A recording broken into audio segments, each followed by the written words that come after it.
All right, good morning, everybody. This is Courtney here, and we're doing Financial Fridays with Steve.Parisi. Steve, how are you today? Good, Mike. How you doing? Good, real good. Having a good week. I know we're off to a busy start here in July. Yeah.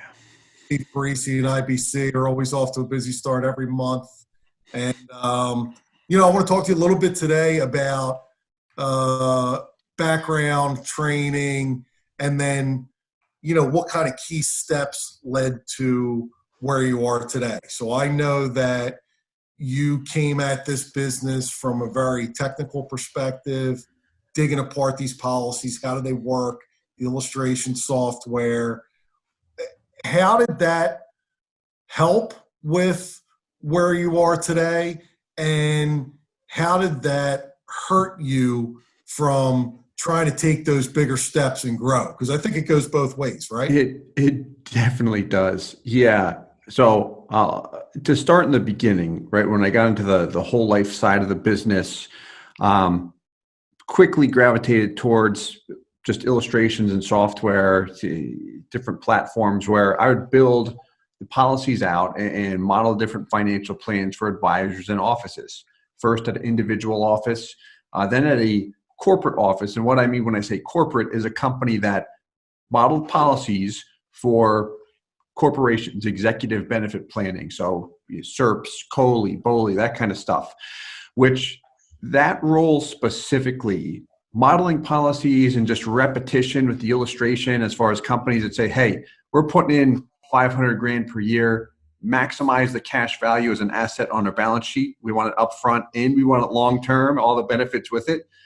The repetition helped, but specifically working with individuals at home offices, executives that worked with other individuals that actually helped write the software. And you actually, they start talking about, this is going to sound weird and technical, the formulas as far as how base premium dollars receive dividends, how PUA dollars receive dividends, how to prevent a MEC, all that good stuff. That helped tremendously, just as far as the knowledge around policy design, seeing policies that have lived the test of time, not just an illustration, but hey, who's actually delivered, produced the strongest cash values.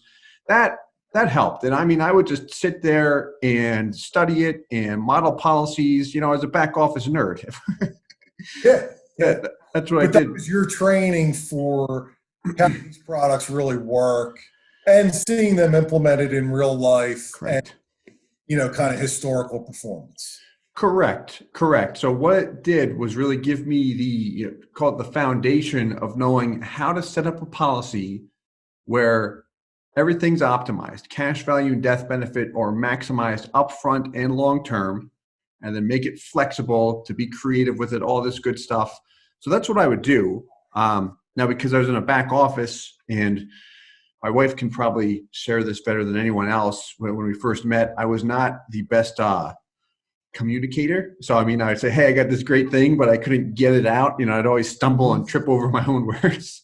So I worked for people, but what had happened, just connected with some marketing guys, just kind of looking at a second business that they said, hey, we're trying to partner with people. We can provide activity for you if you can sell it more or less, to start doing that on the side in addition to what I was already doing. So gave it a shot. So leads came through, and really with my personality, what I would do, we'd have WebEx meetings, Zoom meetings, that kind of stuff, and would hop on a call with them, would build the policy out with the potential prospect or client, because that was my comfort zone, rather than just sell off the illustration or something like that, which I don't really like doing. It's saying, okay, now let's actually walk them through and show them how it works. Here's how to maximize cash value. People loved it. Yeah. At least those who I worked with loved it. So did that, and just that became my full-time business. And then it was just repetition, learning how to communicate, personal development. So what I had to do, and this is really where the struggle came in, kind of what you mentioned, is starting out in that back office role and then going out and talking to individuals. We didn't have to go find activity, because we had means to generate that through marketing and such. And that's what I focus more on today, actually. But that was the biggest challenge for me initially, saying, I've got to go from this more introverted individual to someone that's always talking, now in front of the camera all the time, which at first I was extremely uncomfortable with. I used to sweat, my palms would sweat all the time. But yeah, a lot of time spent repetition on personal development. And then I've invested a ton into personal development, into coaching for myself and my team. As we continue to grow the office, it's one thing hiring and training people, but I'm also a firm believer. We'll spend a lot of money on the business coaches we use to help grow the business faster and apply things that I can learn from them today, or I can try and figure it out on my own. It's going to take me 10 years. Yeah. I found that coaching, it's always something that I'm resistant to engaging with, because, we're all creatures of habit. And if you go into any kind of coaching situation, you know that there's going to be turmoil to your routine. Yeah. That's where, that kind of change is really necessary for growth and for progression. Otherwise, you're just, I've been in situations in the past where I found myself, much more focused on mundane details and tasks that were easy to accomplish, because at the end of the day, I could say, I did this, did this, did this. I accomplished what I was trying to accomplish, but I wasn't growing, or I wasn't taking the steps necessary to grow. Right. So how did you kind of identify that, as you were growing and as you were bringing in more business, but also, growing your staff? Yeah. Some of the key things maybe that you had to step away from, or what were the key things that you really had to focus on in order to drive that growth? Yeah, definitely. And I've actually, and this is the analytical side of me that I don't think will ever go away. So we've got monthly tracking of our revenue, our pipeline and everything. And whenever we've made moves, so now I look at the past 3 years and say, hey, here's what the first time I hired our business coach. It was February 2018. And then we made another big move in October of 2018. And whenever we made those moves, I like to look at the following months to see, hey, how is it actually impacting the revenue? Is it going up or down? And it's skyrocketed by making these different tweaks and such. But to answer your question, with growing and such, when I first did it, it was myself. I had, I think, 3 or 4 part-time employees, an agent here and there that kind of did some work, and I was mostly doing everything on my own. Talked to someone, ran illustrations, agency, a lot of work. And we're just getting completely overwhelmed with the amount of activity we're getting.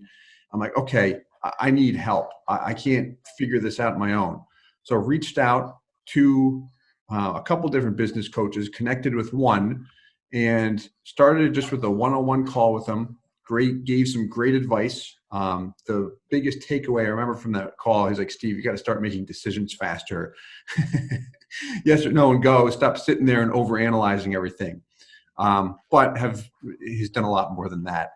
But since that point in time, what we've done, that was me with a couple part-time assistants.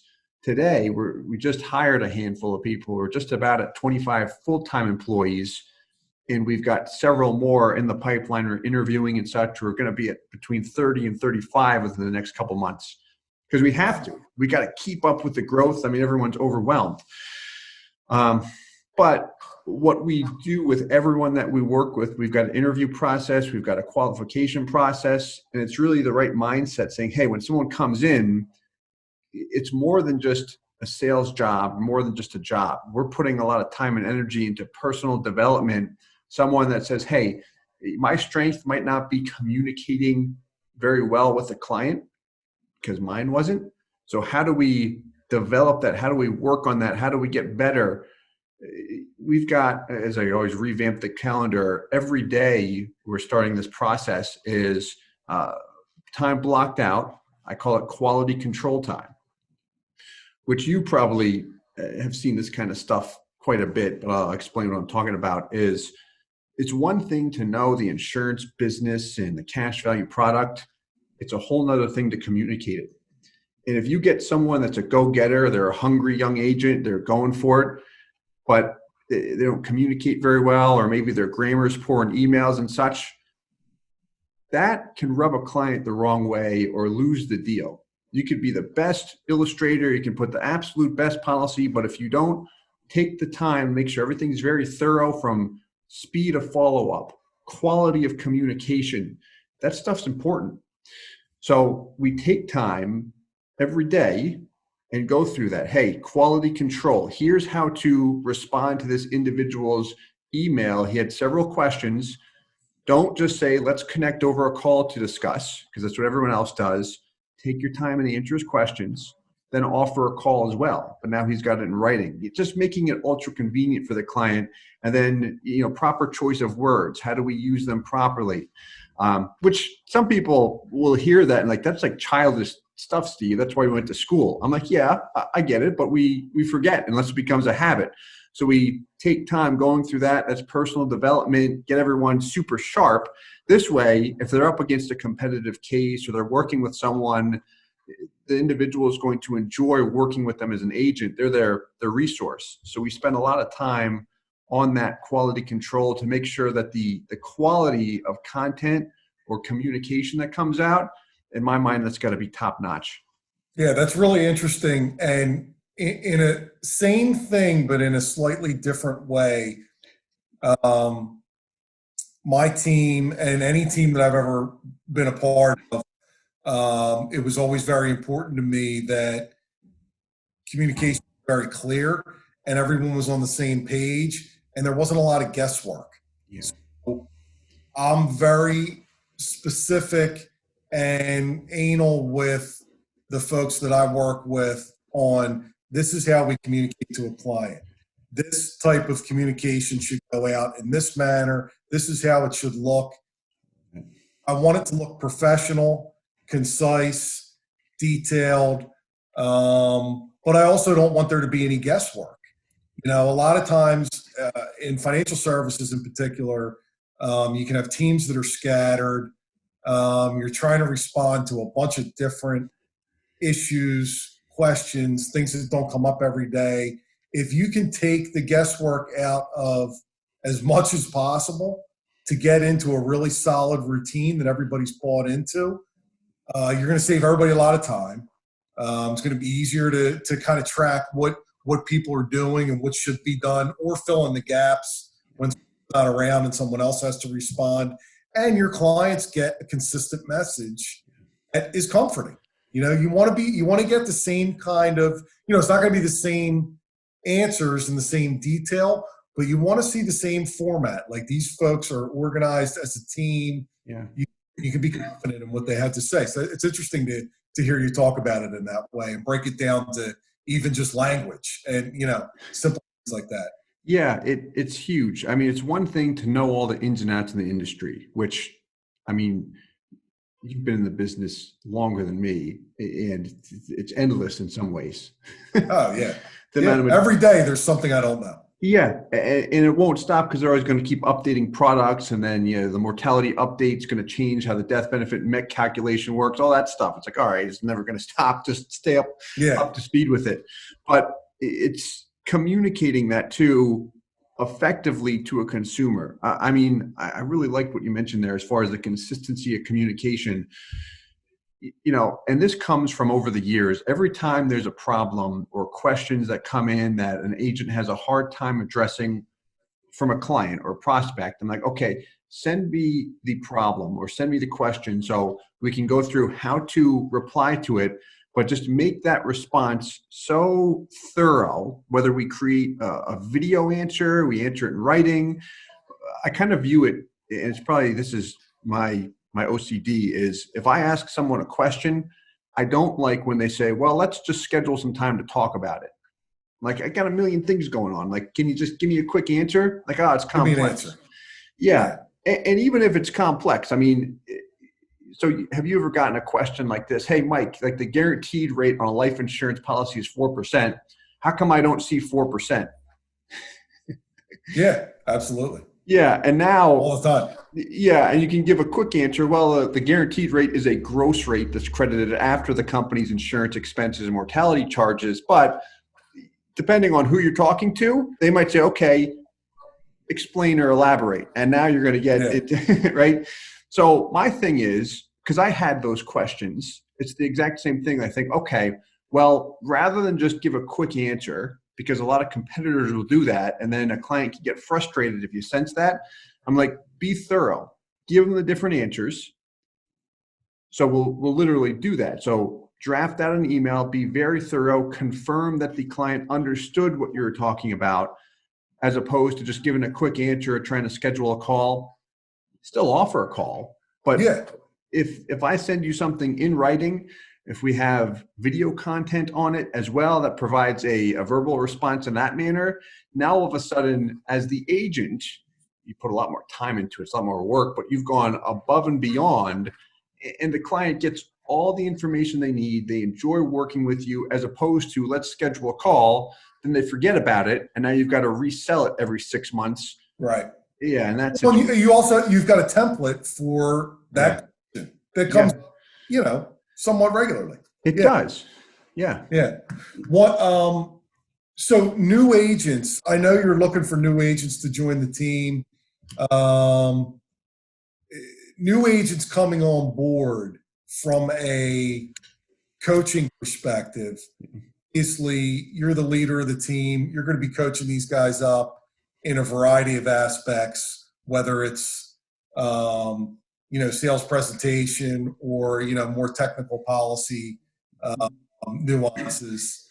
But do they also buy into any kind of existing program, or like is all your team on the same program, same coaches, or is it you that's doing it? How does that work?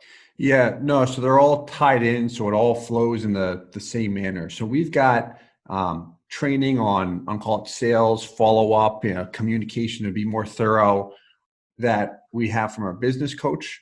We also have our training program, which I've been talking about that for 2 years because we've been developing it for 2 years. But I copied my business coach. So my coach is Grant Cardone, and he's got a nice platform called Cardone University, where everything you would get from talking to him is in that program. I don't know, he's got like 1,800 videos in there, short, concise, to the point. I like his style in that respect. So we did the same thing, but with all the technical details in the insurance industry, with explaining how different policy options work. If you get a technical question, how to design a policy, software training, all that good stuff. I mean, I really looked at it, rather than training everyone one-on-one, putting them through a process, have 95% of it that I repeat myself all the time in a virtual platform. So they're required to go through that training as well, but it helps them. It helps them tremendously, really kickstart their training. And what we do a lot of times is, if a prospect has technical questions with a brand new agent, we get this sometimes. Hey, I just got someone, he's putting in 300 grand per year. He's a engineer or physician, but he's got these questions I don't understand yet. Oh, those are good questions. We've actually got a couple of videos here where we highlight it. They send them the video. It's like, okay, it made perfect sense. Let's go. And then the new agent's still doing their job. I'm there helping to make sure the service is top notch indefinitely. Point being is, we try and make it as easy as possible, so the agent doesn't have to get into all the technical details. They want to know it, but we've already got answers there in the templates written in video format. Well, it seems like also, aside from self-study and working through active cases, they're going to start to know some of this stuff. I know, speaking from experience, what your training video library looks like and what your YouTube channel looks like. And I would think that day in and day out, if I'm a new agent and I'm trying to learn, there's going to be things on my own that I'm going to be doing to try to learn.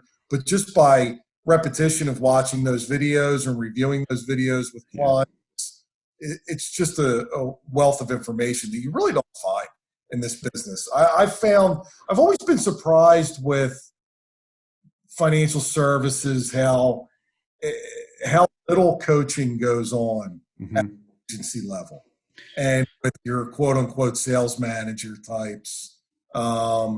It's like just get in front of people, Yep. and there's not a lot of coaching, Yeah. you know? Get me your people, and the manager sells them, and that's it. And they're like, okay, like, what do I do if I have a hard time prospecting? And a lot of people, Yeah. what's the statistic, Mike? The people that fail out of the business in the financial services industry? I don't know anymore, but it's very high. I think it's 92 out of 100 when I last checked. Mhm. It's up there. And the main reason why is lack of activity, prospecting. It's tough to get people to talk to them about a product that you don't even understand because you're brand new. Right, right. So you're trying to do all that, and the manager's like, just get them in here and I'll do the job for you. Like, well, like, for me, I'm that still didn't not work. learning anything. Yeah, I'm like, I got to know. I'm not just going to do that. But then I was the annoying kid. But So anyway. you've got a platform where you can provide a really robust training and ongoing coaching program Yeah. and somewhat unlimited qualified leads. Yeah. It's, Powerful message yeah. that, I'm glad we're trying to get that out there. Yeah, definitely. And I mean, always enhancing that training program. I mean, I let you know my background. We recently started to partner with an actuary. He used to work for one of the major mutual companies like 10 or 12 years ago. But what he does, he runs an independent consulting firm where people directly approach him, and his service he provides is saying, okay, take steps A, B, and C with this company or look at these companies to maximize the cash value of a life insurance policy. He has a license, so he can legally talk about it, but he's never sold a policy because it's not his business. But Okay. talk about an expert. A lot of people, when I first connected with him several years ago, I'm like, I can't stand this guy. He would argue with me all the time. But he's so good. I mean, he knows his stuff in and out. And in working with him, now we're starting to partner on some stuff and do some joint work together. And I love learning that other side of the business, because when you're talking to consumers will shop the competition. And a lot of times competition, they do their best, but I mean, most of them are just in sales. When you start to get in mech limits and base premiums, a lot of times they're just talking. I found they don't really know what they're talking about.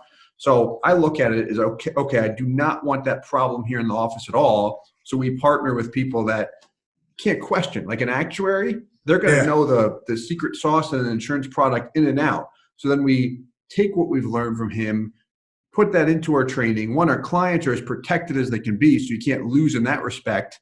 But then from a quality standpoint, I mean, I'm looking to make this from an insurance standpoint, financial services, the Amazon. Like who competes with Amazon today?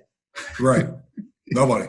Yeah. Nobody, right? Because they offer the best deal, but at the same time, their customer service is so good and they're so stinking convenient with anything and everything. Like, okay, how do you copy that model with this complex insurance industry? So that's where, I went off on a tangent there, but as far as who we're partnering with and such to build that up, that's been the project for a while, which is fun. All right. Well, anyone who sees or listens to this who is interested, feel free to reach out to Steve or reach out to myself directly. And I know that he's got a really full pipeline that he is trying to convert into new business and new clients. And I can speak from personal experience that these guys are best in class. So good luck as we're going throughout the summer. And let's have a great rest of the week. Thanks, Mike. Appreciate it. Thanks, Steve. I'll talk to you soon. All right, we'll do.